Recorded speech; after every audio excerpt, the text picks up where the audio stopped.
믿음의 선포를 하겠습니다. 나를 통해 하나님이 하실 일을 기대하자. 나를 통해 하나님이 하실 일을 기대하자. 들꽃교회를 통해서 하나님이 하실 일을 기대하자. 들꽃교회를 통해서 하나님이 하실 일을 기대하자.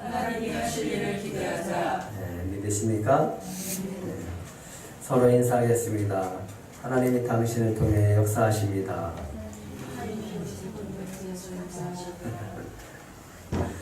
네, 오늘 맥주감사주의를 통해서 여호와 앞에서 함께 즐거워하라라고 하는 제목으로 같이 나누려고 합니다.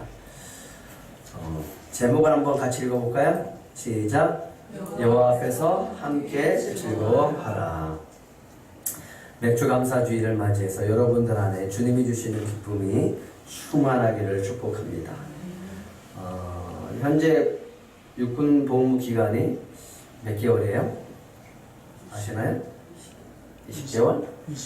21개월이라고 하더라고요. 그래서 21개월이라고 하는데 제가 군생활할 때는 복무 기간이 30개월이었어요.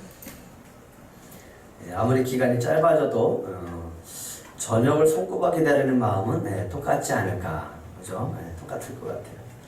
제가 군복무할 때 저녁이 얼마 남지 않은 사람들은 달력에 전역할 날을 이렇게 빨갛게 표시를 해놓습니다. 그리고 하루 일과가 마치고 나면, 점호가 마치고 나면 잠자리에 들기 전에 달력에다 이렇게 X 표시를 해요. 그러면서 이렇게 막 누우면서 이렇게 얘기를 합니다. 이제 며칠 남았다. 그러면서 잠자리에 드는 거예요. 그러면 내 안에 있는 모든 사람들이 그 사람을 바라보면서 굉장히 부러워하면서 눈을 감고 이렇게 생각하죠. 언제쯤 나는 전역할까? 그런 전역할 날이 속히 오기를 바라는 마음에서 이렇게 잠이 들곤 했습니다. 제가 자대 배치를 받고 막 군대 이제 그 분과로 들어갔을 때 군생활을 막 시작할 때였어요. 근데 제가 이제 들어갔을 때 막 제대하려고 하는 전역을 앞둔 병장이 있었습니다. 근데 그분이 다가와서 짓궂은 질문을 하는 거예요. 저한테 그러는 거예요. 제가 전역하려면 며칠 남았습니까? 이렇게 물어보는 거예요. 저한테 존댓말로. 굉장히 당황스럽죠. 뭐라고 대답해야 할지 몰라서 이거 머뭇먹거렸어요. 뭐라고 대답해야 되는가? 아는 척을 할 수도 없고 모른다 그러면 또 야단 맞을 것 같고. 그래서 머뭇먹거렸어요. 근데 주변에 있는 사람들이 그 상황을 보면서 저를 보면서 막 웃는 거예요. 난 너무 긴장스럽고 당황스러운데. 근데 갑자기 제 이름을 부르면서 이렇게 얘기를 하는 거예요. 박종호 이병님, 전역하려면 며칠 남았습니까? 이렇게 물어보는 거예요. 이제 막 자대 배치를 받고서 들어온 사람한테 전역하려면 며칠 남았냐고 물어보는 거예요. 저는 또 대답해야 되는지 알고 순간 막 머릿속으로 계산을 하고 있었어요. 너무너무 긴장되어지고 당황스러운 상황에서 그렇게 머뭇머뭇거리고 머릿속으로 막 계산하려고 할 때 저한테 이렇게 절망적인 이야기를 합니다. 그때가 옵니까?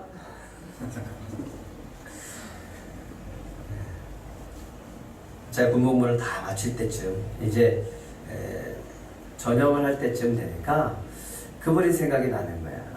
나한테 왜 이렇게 짓궂게 질문을 했을까? 이해가 되더라고요.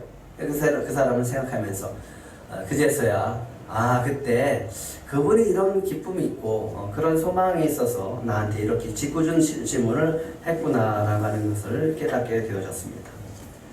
오늘 맥주 감사 주일입니다. 2017년 12월 30일 날 우리가 송구영신 예배를 드렸습니다. 그리고 2018년도 새해를 맞이하면서 우리는 카운트다운을 시작했어요. 보신각의 종이 울리면서 그러면서 새해를 맞이했던 기억이 납니다. 그리고 이제 전반기를 보내고 후반기를 시작하게 되어졌습니다. 여러분은 전반기를 돌아보면서 과연 주님께 무엇으로 감사하고 계십니까? 어떤 것으로 감사하고 계십니까? 하나님은 오늘 출애굽을 해서 광야 40년을 보낸 이스라엘 백성들, 그 백성들에게 이제 약속의 땅을 바라보게 하시면서 그래서 이 이스라엘 백성들에게 이 절기를 지키라 라고 말씀하십니다. 그러면서 이렇게 지키라 라고 얘기를 하고 있습니다. 그렇게 명령하고 있어요. 우리 9절 한번 같이 읽겠습니다. 9절 시작. 7주를 셀지니 곡식의 낫을 대는 첫날부터 7주를 세라. 예, 맥주감사절은 한 해 동안 농사를 열심히 짓고 그 수확한 것으로 하나님께 기뻐하면서 감사드리는 축제의 날입니다. 하나님께 감사하는 마음 안에는 이런 마음이 포함되어 있어요. 이런 믿음이 포함되어 있습니다. 우리 인생의 모든 것의 주인은 하나님이 하시는 것이다. 우리 인생의 모든 것을 주관하시는 분은 하나님이시다. 나의 인생의 주인은 하나님이시다. 라는 그런 고백이 함께 들어가 있는 겁니다. 그래서 모든 일상생활을 잠시 중단하고 하나님 앞에서 기뻐하고 즐거워하면서 새로운 마음으로 다시 시작하는 그런 하나님의 절기가 바로 맥주 감사절입니다. 오늘날 우리에게 이 맥주 감사절은 어떤 걸까요? 한 해의 전반기를 마감하면서 또 후반기를 시작하면서 신앙생활을 점검해 보는 거예요. 우리의 믿음을 한번 점검해 보는 거예요. 하나님께 감사하면서 또 한 해의 후반기를 맞이하면서 어떤 하나님의 은혜를 우리에게 주실까라고 하는 기대하는 마음으로 출발하는 것이 바로 맥주 감사절입니다. 전반기 동안 베풀어 주신 하나님의 은혜에 감사하면서 후반기를 주님과 함께 출발하는 그런 결단의 시간이라고 볼 수 있습니다. 이 맥주절은 하나님이 이스라엘 백성들에게 주신 명령입니다. 출애굽한 지 40년이 됐어요. 40년이 되던 해에 이제 다시 출애굽 2세들에게 신명기 말씀을 통해서 모세를 통해서 다시 명령합니다. 너희가 저 가나안 땅에 들어가거든 이렇게 살아라. 저 가나안 땅에 들어가거든 그 땅에서 농사를 짓고 그 수확이 이렇게 되거든 이런 감사를 해라 라고 합니다. 이스라엘 백성들 40년 동안 광야 생활을 했어요. 어떤 마음이 있었을까요? 40년 동안 광야에서 텐트 생활했습니다. 어떤 소망이 있었을까요? 좀 지긋지긋하다. 이 텐트 생활하는 거, 이 광야 생활하는 거 지긋지긋하다. 우리도 이제는 제발 좀 저 가나안 땅에 들어가서 농사도 짓고 집도 짓고 그러면서 좀 행복하게 살았으면 좋겠다라고 하는 그런 간절한 소망과 그런 마음이 있었습니다. 그런데 그때 하나님께서 모세를 통해서 말씀하십니다. 너희는 저 가나안 땅에 들어가서 저 축복의 땅, 저 언약의 땅에 들어가서 이렇게 살아야 된다. 그거는 그 어떤 삶이냐 하면 절기를 지켜라. 절기를 지켜라. 왜 절기를 지키게 하실까? 너희들이 저 가나안 땅에 들어가거든 내가 바로 너희들에게 너희들을 애굽에서 구원한 구원의 하나님임을 결코 잊지 말고 살아라. 구원받은 하나님의 백성으로 감사하며 살아라 라고 하는 겁니다. 내가 너희들에게 약속한 땅을 줄 텐데 그 땅에서 너희들은 내가 바로 너희들의 하나님임을 잊지 말고 살아야 된다 라고 하면서 하나님은 오늘 절기를 지키라고 말씀하십니다. 그래서 하나님은 그들로 하여금 하나님의 은혜를 아는 백성, 하나님께 감사를 드리는 백성이 되어서 하나님을 기억하고 하나님을 잊지 않고 하나님을 믿으면서 살라고 오늘 절기를 명령하고 있습니다. 맥주절은 초실절의 연장선상에 있어요. 초실절을 먼저 이야기하고 그 다음에 맥주절을 지키라고 얘기를 합니다. 초실절이라고 하는 것은 그 땅에서 나오는 농사를 져서 첫 번째 열매가 맺히는 것을 하나님 앞에 드리는 거예요. 특별히 보리가 다 이제 익어갈 때쯤 되면 그것을 첫 단을 베요. 꼭 10단을 베서 이제 제사장에게 갖다 드립니다. 제사장은 그것을 요제로 드리고 또 하나님 앞에 감사로 드리고 나머지는 제사장의 몫으로 하는 것이 초실절의 절기입니다. 그러고 난 다음에 하나님은 이렇게 얘기를 합니다. 9절 한번 다시 읽겠습니다. 시작. 7주를 셀지니 곡식의 낫을 내는 첫날부터 7주를 세어라. 언제부터 세라고요? 곡식의 낫을 대는 첫날부터 너희들은 7주를 세라.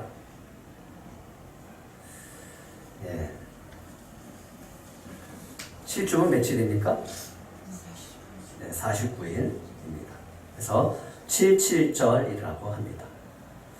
백성은 어떤 마음으로 7주를 기다릴까요? 첫 번째 곡식을 배서 하나님 앞에 드렸어요. 그리고 7주를 세래요. 하루, 이틀, 3일, 한 주. 하루, 이틀, 3일, 한 주. 그러면서 7주를 세는 거예요. 그러면 7주를 세는 동안에 이스라엘 백성들의 마음은 어떤 마음이 있을까요? 하나님은 왜 이스라엘 백성들한테 7주라고 하는 기간을 주면서 날을 세라고 했을까요? 그거는 이겁니다. 첫 번째 곡식을 초실절에 드렸던 그 예물처럼 그렇게 잘 연글었던 그 열매처럼 하나님 이 모든 이 곡식들이 그렇게 연글고 풍성한 수확을 할 수 있게 해주시옵소서 라고 하는 기대하는 마음, 간절한 마음으로 기다리는 겁니다. 그래서 그들에게 하나님께서 바라는 마음이 하나 있습니다. 뭐냐면 기대하는 마음입니다. 기대하라라고 하는 거예요. 하나님이 하실 일을 기대하라라고 하는 거예요. 하나님께 드렸던 첫 번째 곡식단처럼 이제 모든 곡식이 그렇게 아름답게 풍성하게 열매 맺힐 것을 기대하면서 살아라라고 하는 겁니다. 그리고 날을 세라고 합니다. 하루, 이틀, 그리고 한 주, 2주, 그리고 7주 동안 그렇게 기다리면서 기대하는 마음으로 하나님의 은혜를 바라보면서 살라라고 하는 겁니다. 이 절기를 지키라고 하는 말씀을 듣고 이스라엘 백성들에게는 어떤 소망이 생겼을까요? 지금은요, 광야에 있습니다. 광야에서 오늘 모세를 통해서 이 말씀을 주는 거예요. 그러면 앞으로 이들이 어디로 간다라고 하는 거예요? 가나안 땅에 들어간다라고 하는 거예요. 그리고 그들에게 땅을 주시겠다라고 하는 거예요. 그리고 그들에게 풍성한 수확을 주시겠다라고 하는 거예요. 이야, 그래, 이제 드디어 우리가 저 약속의 땅으로 들어가는구나 라는 소망을 갖게 되어진 겁니다. 그래, 우리도 이제 저 적극꿀이 흐르는 땅에서 정착하고 살아갈 수 있겠구나 라고 하는 소망이 생기는 겁니다. 그래, 우리도 이제 농사를 지어서 수확한 것으로 하나님께 감사를 드릴 수 있는 때가 오는구나 라고 하는 것을 지금 믿게 되어진 겁니다. 주님은 절기를 지킬 때 아무런 기대감 없이 그냥 형식적으로 드리라라고 하는 것이 아닙니다. 절기를 준비하면서 그 준비 기간에 하나님을 기대하라고 하는 겁니다. 여러분에게도 그런 기대하는 마음이 다시 살아나기를 축복합니다. 제가 차를 타다가다가 차를 타고 여기 증산동을 이렇게 증산로를 지나가다가 이 표가 어느 교회에 이게 안디옥 교회인데 이 표가 바깥에 붙어 있는 것을 보고서 눈에 확 들어왔어요. 보이십니까? 뭐라고 써 있어요? 하나님이 하실 일을 기대하라. 깜짝 놀랐어요. 저 말씀은 금식기도 가운데 주님이 저에게 주셨던 소망의 그 말씀인데, 그래서 예배를 드릴 때마다 우리는 뭘 했죠? 뭐라고 외쳤죠? 나를 통해서 하나님이 하실 일을 기대하자. 들꽃교회를 통해서 하나님이 하실 일을 기대하자라고 우리는 선포하고 다녔습니다. 선포했습니다. 예배를 드릴 때마다 그렇게 선포해 왔습니다. 신호대기 중에 이 교회 표가 제 눈에 띄었습니다. 이 사진을 찍고 궁금했어요. 저 안디옥 교회는 어떤 성경 구절을 가지고 저런 표를 이렇게 세우게 됐을까? 그래서 찾아봤더니 사진을 이렇게 자세히 봤더니 빌립보서 4장 6절에서 7절이더라고요. 한번 같이 읽어볼까요? 시작. 아무것도 염려하지 말고 다만 모든 일에 기도와 간구로 너희 구할 것을 감사함으로 하나님께 아뢰라. 그리하면 모든 지각에 뛰어난 하나님의 평강이 그리스도 예수 안에서 너희 마음과 생각을 지키시리라. 아멘. 말씀은 달라요. 하지만 우리에게 주시는 소망의 메시지는 똑같은 것을 보게 되어집니다. 하나님이 하실 일을 기대하자. 기대하는 마음 속에 하나 우리가 가져야 될 것이 있습니다. 뭐냐면 감사하는 마음이에요. 감사하는 마음. 아무것도 염려하지 말고 다만 모든 일에 기도와 간구로 너희 구할 것을 감사함으로 하나님께 아뢰라. 그리하면 모든 지각에 뛰어난 하나님의 평강이 그리스도 예수 안에서 너희 마음과 생각을 지키시리라. 그래요. 우리가 하나님이 하실 일을 기대하자라고 외치면서 우리가 나아갈 때 하나님께서 정말 그 기대함 속에서 지하에서 2층으로 성전을 옮겨주셨습니다. 너무너무 감사했어요. 그리고 오늘도 이렇게 아름다운 성전에서 예배드리게 하심에 감사를 드리고 있습니다. 또 하나님께서 우리를 통해서 하실 일을 기대하자라는 마음 속에서 그런 믿음과 그런 구호 속에서 우리는 누구를 과연 하나님께서 구원하게 하실까라는 기대하는 마음에 목장 예배를 드리고 목장 초청 잔치까지 할 수 있었습니다.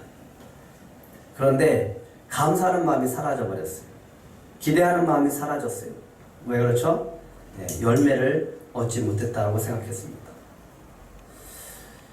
하나님께 감사하기보다는 실망하는 마음이 너무 커서 이 평강과 감사하는 마음과 기대하는 마음이 다 사라져 버렸어요. 이런 실망한 마음으로 가지고 맥주감사절을 우리가 맞이하면 안 되겠다라는 생각으로 간절히 기도하고 또 기도했습니다. 그리고 저 말씀을 붙들고 또 기도했어요. 바뀌었죠? 우리 표가 있었는데 이사야 51장 9절과 10절입니다. 한번 같이 읽겠습니다. 시작. 여호와의 팔이 깨소서 능력을 베푸소서. 옛날 옛시대에 계신 것 같이 하소서. 나합을 점이시고 용을 찌르신 이가 어찌 주가 아니시며 바다를 넓고 깊은 물을 마르시고 바다 깊은 곳을 길을 내어 구속받은 자들을 건너게 하신 이가 어찌 주가 아니시니까. 출애굽의 역사하시고 또 홍해를 가르치는 하나님의 능력이 왜 예전에만 있습니까? 오늘도 있을 줄 믿습니다 라고 선포하고 또 그렇게 새해를 맞이하고 그렇게 선포하고 달려왔습니다. 다시 한번 이 말씀을 붙들고 후반기를 출발해 보시길 간절히 바랍니다. 그런데 주님은 이번에는 11절과 12절을 보게 하셨어요. 후반기니까. 저는 이사야 51장을 보다가 9절 10절을 가지고 이 표를 가지고 만들었는데 이 표를 가지고서 이 성경 구절을 가지고 다시 묵상하고 다시 기도하면서 이 맥주감사주를 준비하고 있는데 하나님이 보시게 한 것은 이제 그 다음인 11절과 12절을 보게 하셨습니다. 같이 읽어보겠습니다. 시작. 여호와께서 구속받은 자들이 돌아와 노래하며 시온으로 돌아오니 영원한 기쁨이 그들의 머리 위에 있고 슬픔과 탄식이 달아나리이다. 이르시되 너희를 위로하는 자는 나 곧 나이니라. 너는 어떠한 자에게 죽을 사람을 두려워하며 풀같이 될 사람의 아들을 두려워하느냐. 이 말씀을 보면서 너무너무 감사하고 또 감사했습니다. 새 소망을 갖게 되어졌어요. 영원한 기쁨이 그들의 머리 위에 있고 슬픔과 탄식이 달아나리라. 이 말씀이 저희들에게 주시는 말씀인 줄 믿으시기 바랍니다. 그리고 말씀하십니다. 지난 시간에 이어서 또 말씀하십니다. 나는 여호와니라. 나는 여호와니라. 나는 너희를 위로하는 자는 누구다? 나 곧 나이니라. 나 곧 하나님이니라. 이 말씀을 붙드시기를 간절히 바랍니다. 그래요. 이 믿음을 가지고 한번 다시 출발해 보기를 간절히 바랍니다. 나에게 실망이 큰 것을 보니까 주님은 저에게 이런 해석을 주십니다. 실망하냐? 실망이 그렇게 크냐? 야, 너희들이 그렇게 크게 실망하는 걸 보니까 기대를 크게 했나 보다. 그렇게 해석을 해주시는 거예요. 그렇게 믿음의 해석을 해주시는 거예요. 나에게 실망이 큰 거 보니까 내가 할 일에 대해서 너희들이 기대를 크게 했었나 보다. 그러면서 이 말씀을 주십니다. 이제 영원한 기쁨이 너희 머리 위에 있고 슬픔과 탄식이 달아나리다. 너희를 위로하는 자는 나 곧 여호와 나 하나님이시다. 너의 하나님이다 라고 말씀해 주십니다. 이 위로를 받으시고 후반기에도 하나님이 하시기를 기대하시면서, 그리고 기대하시고 또 기대하시면서 주님과 함께 출발해 보시길 간절히 바랍니다. 그리고 한 가지 꼭 기억하세요. 감사가 능력이 됨을 믿으시기 바랍니다. 감사가 능력이 되죠. 맥주절은 하나님께서 초 10절부터 7주를 세라고 말씀하셨습니다. 이때 하나님의 백성들은 어떤 마음으로 하루하루 날을 세고 그 맥주절을 기다릴까라는 생각을 한번 해봤습니다. 하루를 셉니다. 이틀을 셉니다. 그리고 49일, 50일째 되는 날 그들은 77절, 맥주절, 또 오순절을 지키는 것을 보게 되어집니다. 요즘은 예전보다는 농업기술이 발달되어졌어요. 품종도 개량이 되어졌고 또 농기계도 좋아서 또 농사 짓는 데는 굉장히 효율적으로 짓고 있습니다. 근데 여전히 농사꾼들은 뭘 바라보고 살아요? 하늘을 바라보고 살아요. 비가 너무 많이 와도 안 됩니다. 태풍이 불어도 안 됩니다. 그리고 비가 너무 안 와서 가물어도 안 됩니다. 때를 따라서 적당히 비를 내려줘야 되고 때를 따라서 적당히 햇빛이 비춰줘야 됩니다. 날씨가 적당히 더워야 되고 가을에는 비가 안 오고 햇빛이 쨍쨍 내려져서 추수할 때 정말 곡식이 잘 연걸 수 있는 그런 날씨가 되어줘야지 풍성한 수확을 할 수 있습니다. 하나님이 주시는 이 자연의 선물은 돈으로 환산을 할 수가 없습니다. 이 날씨를 주관하시는 하나님께서 주시는 그 은혜를 우리는 돈으로 환산할 수 없어요. 곡식에 연걸어 가기까지 하나님이 주신 은혜는 너무나 풍성한 것입니다. 그것만으로 우리는 감사할 수 있어야 됩니다. 그런데 이스라엘의 지역에는요 하나 더 들어갑니다. 조건이 하나 들어갑니다. 뭐냐면 비가 때를 따라 내려줘야 되고 햇빛이 잘 비춰줘야 됩니다. 또 한 가지는 바람이 잘 불어줘야 돼요. 미리 3분의 1 정도 익을 때쯤이면 북서풍이 불어서 전분이 가득한 미리삽으로 연그러져야 된다고 합니다. 북서풍이 불어와야 돼요. 하지만 북서풍이 계속 너무 불다 보면 여름 과일들, 올리브나 포도나무에 꽃이 필 때 북서풍이 불게 되어지면 농사가 망치게 된다고 합니다. 왜냐하면 그 꽃이 문제가 생기기 때문에 그렇다고 합니다. 남동풍이 불어야 포도와 석류와 대추 야자꽃이 활짝 피게 되어지고 교배가 된다고 합니다. 그런데 그때 북서풍이 불면 한 해 농사는 다 망친다고 합니다. 그래서 바람이 아주 중요한 거예요. 그런데 이 미리 익을 때가 되려면요 첫 번째 주는 북서풍이 불어야 된다고 합니다. 이 북서풍 안에는 비구름이 섞여 있대요. 그래서 첫째 주는 북서풍이 불고 나머지 둘째 주부터 일곱째 주까지는 남동풍이 불어줘야 된다고 합니다. 날씨가 제대로 비춰줘야 되고 햇빛이 비춰줘야 되고 비가 적당히 내려줄 뿐만 아니라 이 바람이 제대로 불어줘야지 이 밀이 또 보리가 잘 연걸 수 있다라고 하는 거예요. 하루하루 7주 동안 하늘을 바라봅니다. 하나님은 어떤 날씨를 줄까? 과연 오늘은 하나님께서 어떤 날씨를 줄까? 그들은 하나님을 바라보는 거예요. 하늘을 바라보면서 하나님이 어떤 날씨를 줄까? 기대하는 거예요. 만약 날씨가 변동이 생기면 하나님 앞에 어떻게 할 수밖에 없어요? 간절히 기도할 수밖에 없어요. 하나님, 날씨가 제대로 정말 화창하고 바람도 제대로 불고 적당하게 비가 내려줘야지 한 해 동안 우리가 먹고 살 수 있어요. 만약에 이 기간 동안에 잘못되어지면 1년 동안 굶는 거예요.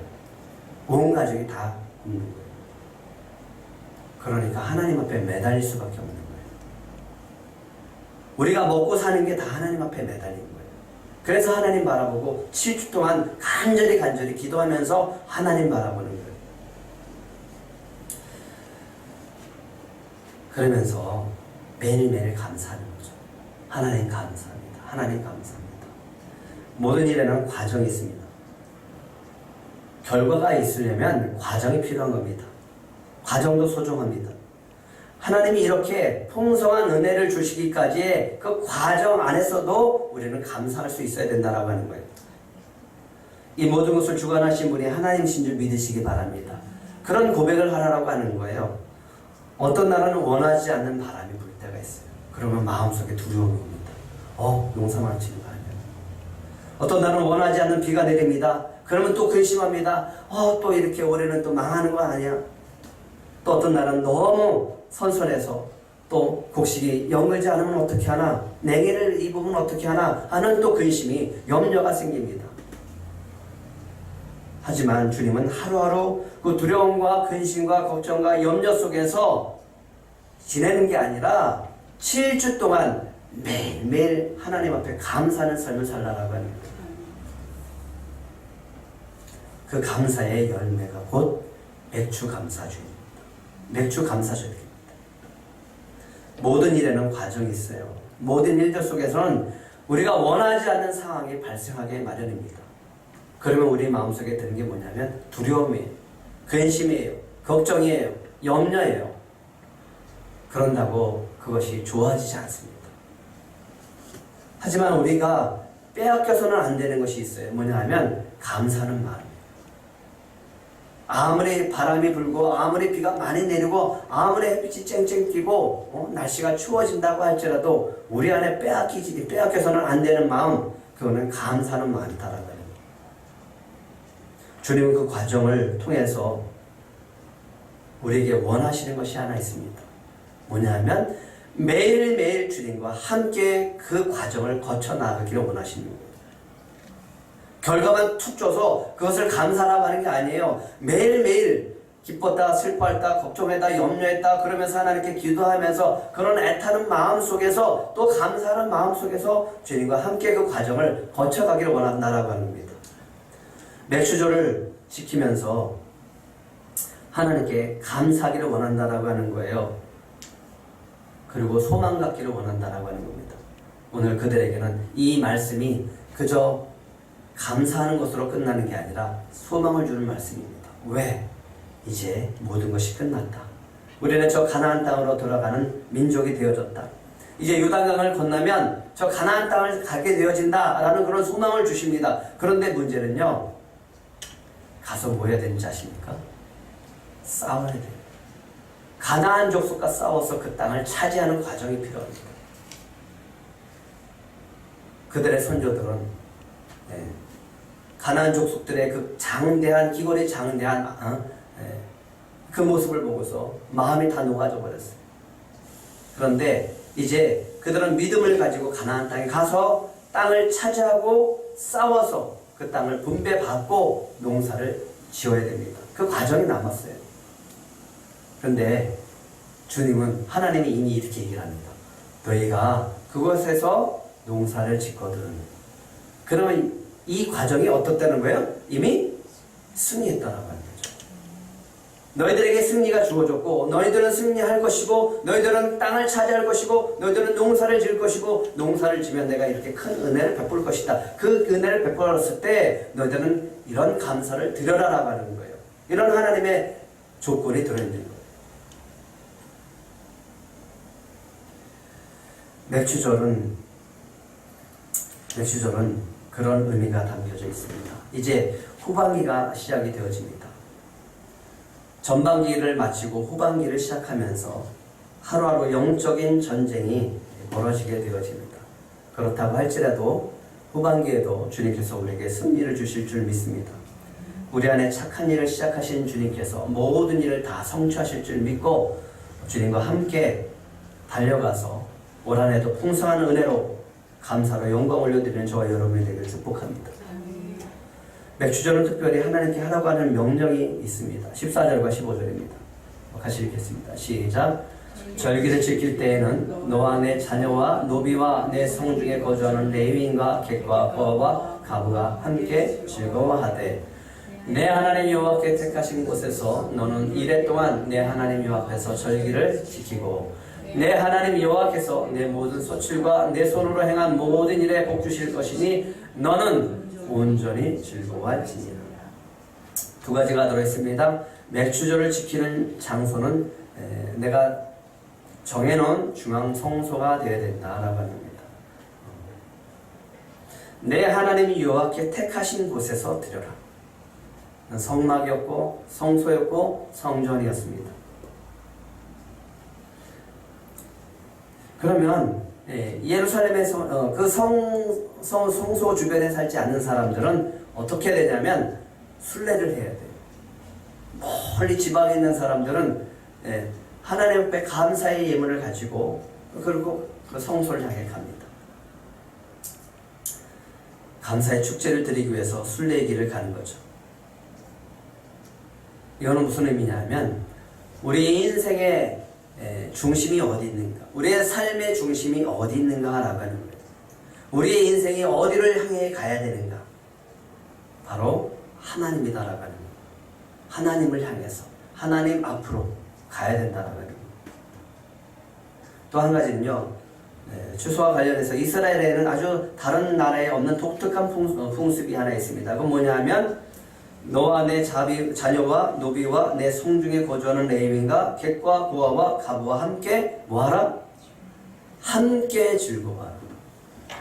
가난하고 기업이 없는 자들과 함께, 그들과 함께 주 앞에서 함께 즐거워하라.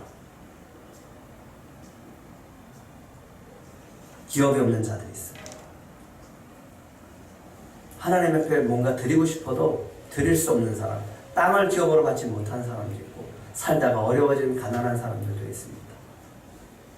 근데 하나님이 참 은혜스럽죠. 그들과 함께 즐거워하라, 나누라고 하는 거예요. 왜? 그들도 하나님의 백성이다. 그들도 너희들과 똑같이 내가 택한 백성이다 라고 하는 겁니다. 그리고 그들과 함께 너희들은 즐거워하라. 그래서 이스라엘 백성들에게는 참 특별한 법이 있었어요. 취소하고 남는 거 다 거두는 게 아니라 일부분은 남겨놓는 거예요. 또 곡식뿐만 아니라 과일도 다 추수하는 게 아니라 좀 남겨놔요. 가난한 자들이 먹고 객들이 먹고 배고픈 사람이 가다가 먹게 놔두는 거예요. 후반기에는 우리 교회가 그런 교회가 됐으면 좋겠습니다. 하나님이 저와 여러분 통해서 하실 일을 기대하며 사시는 저와 여러분이 되기를 축복합니다. 또한 하나님이 들꽃교회를 통해서 하실 일을 다시 기대하면서 출발하는 그런 후반기가 되기를 축복합니다.